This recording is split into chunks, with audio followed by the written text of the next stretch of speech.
আন্তর্জাতিক বাজারে তেলের দাম বাড়ায় বাসের ভাড়া প্রতি কিলোমিটারে 11 পয়সা বাড়ানোর সিদ্ধান্ত নিয়েছে সরকার। এই বিষয়ে বিস্তারিত জানাতে ফেনীর মহিপাল বাস টার্মিনাল থেকে যুক্ত হচ্ছেন প্রতিনিধি দিদারুল আলম। যেমনটি আমরা দেখতে পেরেছি যে এখন পর্যন্ত আসলে চার টাঙ্গানো হয়নি এবং ভাড়াটা বৃদ্ধি করা হয়নি। তারপরও পরিবহন সংশ্লিষ্ট যারা রয়েছে, যাত্রীরা যারা রয়েছেন, তাদের প্রতিক্রিয়া কেমন? আসলে আমরা সকাল থেকে এখানকার যে সকল বাস কাউন্টারগুলো রয়েছে আমরা সবগুলো বাস কাউন্টারে কথা বলেছি।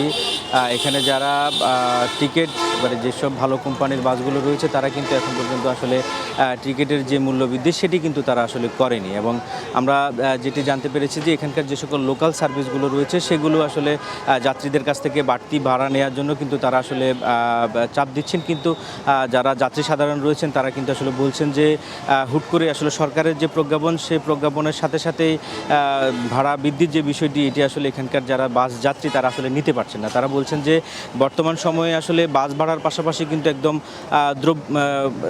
দ্রব্যমূল্য হতে সব কিছুই কিন্তু আসলে বৃদ্ধি, যেটি আসলে এখানকার মানে সাধারণ মানুষের জন্য আসলে এটি খুব বেশি তাদের যে সে রুজির সাথে কিন্তু আসলে যে সামঞ্জস্যের বিষয় সেটি আসলে তারা মিলাতে পারছেন না বলে জানিয়েছেন। এবং আমরা আসলে এখানকার যে বাস কাউন্টারের যতগুলো কাউন্টার আছে সবগুলো কাউন্টারেই ঢাকায় নন এসি যে বাস সার্ভিস এটি আসলে 380 টাকা, এবং এসি বাসে কিন্তু আসলে 450 টাকায় যে আগের ভাড়া ছিল সেই আগের ভাড়াই কিন্তু এখানকার যাত্রীরা যাচ্ছেন। তবে লোকাল সার্ভিসগুলো যেগুলো আন্তঃজেলা যে বাস সার্ভিসগুলো রয়েছে ফেনী থেকে নোয়াখালী এবং ফেনী থেকে সোনাগাজী, ফেনী থেকে পরশুরাম, এই রুটের বাস ভাড়া যে লোকাল যে বাস ভাড়া সেখানে এখানকার যারা বাসের চালক হেল্পার যারা রয়েছেন তারা আসলে বাড়তি ভাড়া দাবি করছেন, কিন্তু যারা যাত্রী সাধারণ রয়েছেন যারা যাচ্ছেন তারা কিন্তু আসলে বাড়তি ভাড়া দিতে চাচ্ছেন না বলে আমাদেরকে জানিয়েছেন। এর বাইরে আমরা যদি একটু বলে রাখি গতকালকের যে প্রজ্ঞাপন সেই প্রজ্ঞাপনের পর কিন্তু আমরা এখানকার যে